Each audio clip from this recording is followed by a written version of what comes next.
Hey friends, today we're making 3 primitive Christmas DIYs that are perfect for Christmas in July, and with a few simple tweaks, you can enjoy them all year long. I can't wait to show you today's projects, so let's go ahead and get started. I made these cute Christmas candy labels, and I cannot wait to show you what I did with them. I just cut them out with my scissors. I grabbed the 2 that I wanted to craft with, and I'm ready to decoupage them onto my piece. I'm using Mod Podge and applying that on the back of the label. I'm going to place them onto the sides of these glass canisters that I purchased from Dollar Tree. And these labels are a part of the Christmas print bundle that I have available on my Facebook page. I grabbed my brayer to help smooth out any wrinkles or air bubbles. And you can also take a little piece of saran wrap, ball that up, and rub over your print as well to help with that. I have a second canister as well, so we are getting this Mod Podge applied to the back of this label, getting ready to apply it to the second canister. And I am loving this already. And just make sure it sits straight how you would like it. These containers sit straight up and they also sit on their sides. And again, just taking that brayer and rubbing over that label, getting that smoothed out nice and neat. I like to apply heat with my heat tool over my labels. That helps them set as well as heat set the ink that's in the paper. Y'all know we have to fill our canisters with something, and y'all may have a clue. I'm grabbing lots of different little homespun fabric pieces and these 1-inch styrofoam balls that I got off of Amazon. First, I'm just taking a little piece of square homespun fabric, wrapping around that styrofoam ball. I do put just a dab of hot glue to hold it in place, and then you just want to fold over that fabric to where it meets together, and you can place another dab of hot glue to hold that in place. And then we're just going to take each side where that excess fabric is sticking out, put that dab of hot glue, and simply twist that fabric. That hot glue will help the fabric stay twisted. You can add another little dab of hot glue in various places where your fabric needs a little extra help staying in place. And you do want to twist and hold just a few seconds to give it a chance to dry. And you can use whatever colors in your fabric that you are wanting to use, whatever matches your decor or whatever season you are crafting for. I just decided to use all different colors in the homespun fabric to give me that old-time primitive candy look. And once you get your candy twisted on both sides, you can also trim up those sides if needed. Now we are taking a skewer stick. You can get these from any grocery store. I'm sure Amazon has them as well. Break that off to the length you want your stick, and we are making the cutest little homespun lollipops. And you can sand that down where you break it off so you don't have any sharp edges there. And pretty much the same technique. You just want to take a little square of your fabric. I put a dab of hot glue right on that styrofoam ball and place it down in the middle of the fabric, and just gather that fabric down at the bottom of your stick. And I'm sorry, I'm crafting my way out of the camera view here, but same thing, you just want to twist that fabric and put little dabs of hot glue where your fabric needs holding. Hold it for a few seconds to give it time to dry, and then you can trim away any of those strings. I do like to put little bows on these. I just take little pieces of jute string and tie in a shoestring bow, put a dab of hot glue, and place it right at the base of your lollipop. And look how cute that is. I just love these. They are too cute. And again, same as the candy, I made several. I wanted to show you the little pieces of string I was using to make my bows. My jute string was a little too thick for the lollipops. So this burlap that I get from Amazon, I love using it in my crafts, but you know how it gets frayed sometimes at the edges when you cut it? You can just pull those burlap strings and use them to make little shoestring bows. They work perfect for these lollipops. And we'll just go over this process again. You want to take that skewer stick and very gently, you don't need to press it in too deep. You can also use your wire cutters to cut your wooden skewer as well, and that gives it a little bit more of a clean cut rather than breaking it. And you can go ahead and get your lollipops ready by placing your skewer sticks in and cutting those to the length that you would like, and go ahead and get you plenty ready, or however many you want to make. And also get your fabric cut into the size squares that you need. I wanted to show you, if you do make a boo-boo and you go all the way through, that's okay. You can just press it back down. I would add a little dab of hot glue so your stick will stay into place and you won't have to worry about it coming off of your stick. And again, placing that dab of glue on the top of your lollipop, pressing it down onto your fabric, gathering that fabric down around your stick, placing a dab of hot glue and simply twisting that fabric, holding just a few seconds, giving it time to dry. And then you can add your cute bow or other little embellishments of your liking to get the cutest little homespun lollipops. Now we've got all of our candy made and we're ready to display it in our canisters. I already rusted up the lid. All I did was apply Mod Podge, or you could apply Coffee Podge and sprinkled cinnamon into that and then dried it with my heat tool. I'm placing the little lollipops into one canister and the other candies into another canister. Just simply put that lid on and it's already so cute like this. But we do have one last thing. I also love how these are reversible. On one side, I have the Christmas candy mix, perfect for Christmas in July. And on the other side, I have the regular, non-seasonal, any time of year candies to display any time of year. And if you love it just like this, you can stop here and get your decor displayed in your home. But if you would like, you can grab your bow maker and make a homespun bow to match your candy wrappers. I just placed a piece of homespun fabric strip into my bow maker instead of the burlap. And now I'm just taking my other strips that I have torn from my homespun in the different colors of my candy wrapper. And this doesn't have to be a very big bow because it's going on a smaller piece. So we only need a couple loops of each color.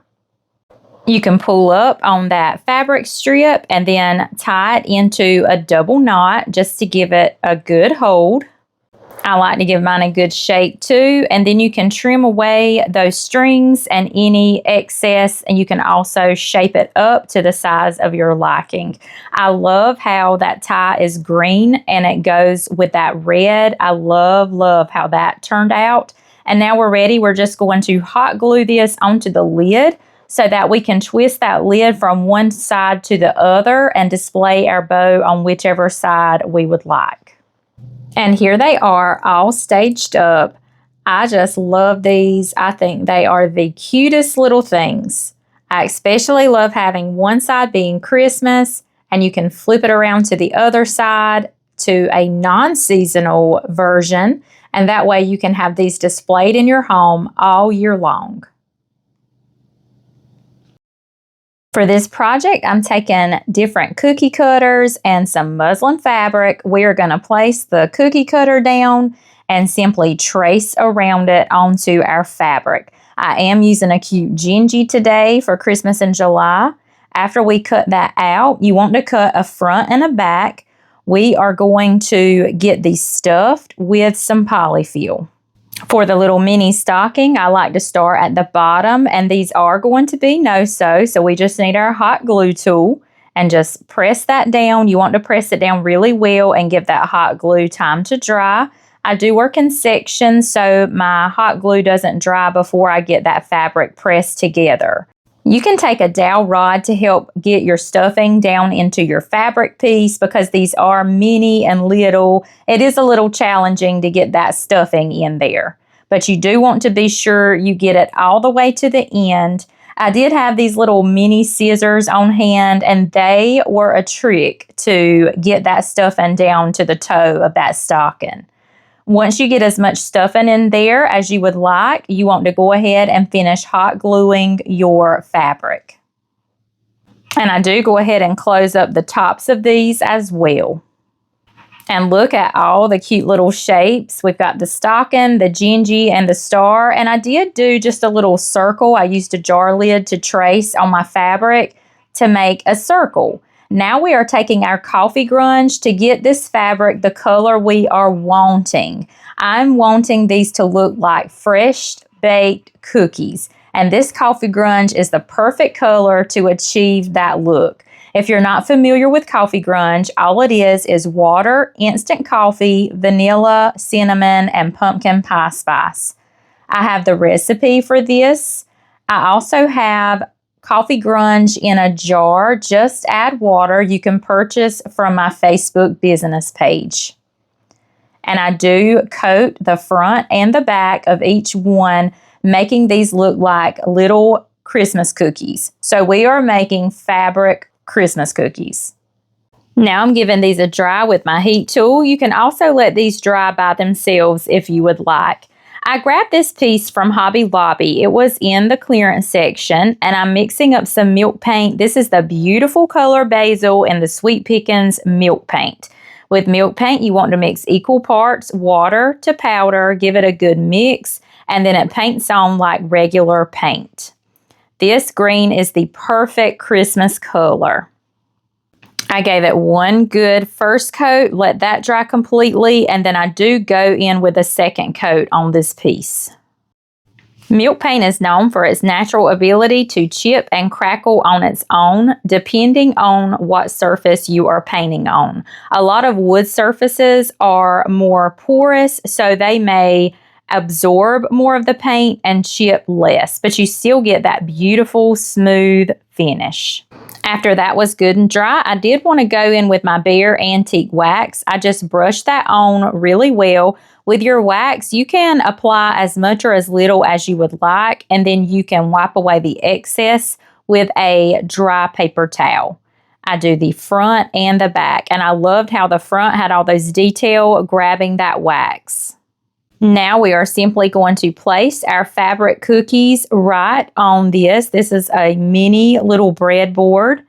I did take a little paintbrush and touched up the edges where our coffee grunge had dried. I just touched up anywhere I saw that regular muslin color trying to poke through. I decided to do 3 of the cookies. I thought that looked really cute. And now I'm just taking a piece of homespun fabric strip and tying it into a simple shoestring bow. And you can just pull on the tails of your ribbon to get those the length that you would like. I also took a piece of coffee stained muslin, tied that in a simple shoestring bow, and I hot glued that one down first. And then I layered up and hot glued the homespun bow down on top of that one. I love a layered look with the bows in the simple shoestring look. And look how cute this is.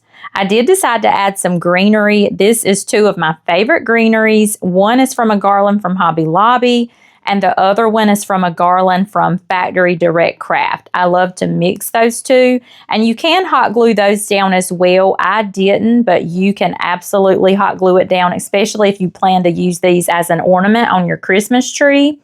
Next, I took this print that I made. I thought it matched our little fabric cookies so well. I also had this frame. I already painted it that same basil color. Now I'm going in with that antique wax in the Bare. And I did apply this pretty heavily because I wanted to give it that distressed look. And this wax is also sealing in our milk paint. I placed that print right back inside and put the backing on this piece. This frame came from Hobby Lobby. You can always check when they have theirs on sale, and always check your thrift stores for good frames as well. And I did just clean up the back with a piece of sandpaper. And just like that, we have a quick transformation. I just love crafting with fabric. It's amazing what you can create from a simple piece of muslin fabric. These cookies are one of my favorite summertime projects because there's no need to turn on the oven to dry out that cinnamon salt dough. They're the perfect alternative and add so much primitive charm to your decorating. This is one of my favorite Christmas DIY projects. All you need is some muslin fabric and a gingerbread man cutout. You want to cut out a front and a back piece of your fabric, and I like to start gluing at the feet. You could also sew these, but I am not a sewer, so I do these no sew and use my hot glue tool. You want to hot glue in sections because that glue dries quickly, and that way you can do a little section at a time, get that pressed together, and give it time to dry. Once you get the legs glued together, we are ready to add some stuffing. You can use polyfill, or I simply like to just cut open pillows that I no longer use, or purchase the cheaper pillows from Walmart, and you get a lot of stuffing in those pillows. And you want to be sure you get that stuffing all the way to the end of his feet. And you can make these as stuffed as you would like. Continue gluing and stuffing, working your way all the way up to the head of the gingerbread man. Once you get up to the top, you want to go ahead and put a strip of hot glue on the side. Get that pressed together. Go ahead and add more stuffing. And when you are happy with the amount you've added, you can go ahead and finish closing up the top of the head. Now we are ready to add the perfect color for our gingerbread men, and that is coffee grunge. If you're not familiar with coffee grunge, that's instant coffee, hot water, cinnamon, vanilla, and I like to add pumpkin pie spice to mine. You want a good coat all over the front and back of your gingy. Now we are ready to get these dry with our heat tool. You can also let these air dry as well. When they are good and dry, you are ready to embellish. I love to take these strips of homespun fabric and I tie them in a simple shoestring bow. And I get my homespun fabric from Hobby Lobby as well as JubileeFabrics.com. You can trim those tails up the length that you would like, and we are simply going to hot glue that right onto our gingy just like a cute little bow tie. I also have these rusty safety pins that I got from Amazon, and I'm just going to pin one right at the knot of my bow just for an added little embellishment. Super cute, makes it a little more primitive. We are going to add some buttons, and you can get your buttons from Amazon if you don't have any on hand. And I just glue those right in the middle. And I did take these little mini rusty bells, they are from Amazon as well, and just glue those right there like a little cluster with that safety pin. I just love all those added embellishments. To me, it just gives it so much character and makes it even more primitive. I added different color bows on my other gingies and the same cute button and bell embellishments. The possibilities are endless with these. You can make them all different ways. That is one of the reasons why I love them so much, and they are just too cute. You can display these in dough bowls around your home. You can also just stick them in your Christmas trees and use them as ornaments, or just display them on a shelf as a cute little shelf sitter. I did add tags to some of them. I just took a December 25th stamp that I got from Temu and hot glued it right at the base of the bow, but I only added tags to a couple, and then I left the others without the tags. This was a beautiful bowl that I thrifted. I think it's kind of like a salad bowl, but I just love the wooden look of it. I did add some craft paper in it to fill, just to use as filler, and I added a piece of that homespun fabric in that bowl just to line it. I had some beautiful Christmas greenery with berries and pine cone embellishments, and I placed a couple of the gingerbread men in the bowl with that greenery and those berries, and that looks super cute. And here's our gingies all staged up with the picture we made in the previous project. The possibilities are endless with these, and you can decorate them in so many different ways. I hope you love them as much as I do.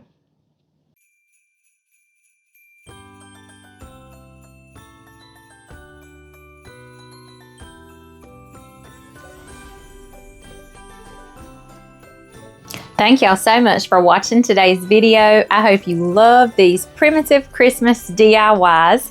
And if you did, don't forget to hit that like button. And if you haven't already subscribed to my channel, I hope that you will do that before you leave today. I would love for you to become part of my YouTube family. Thank y'all again for spending a little time crafting with me today. I cannot wait to see you on the next episode of The Cutest Little Thing. Have a blessed day, friends. Bye-bye for now.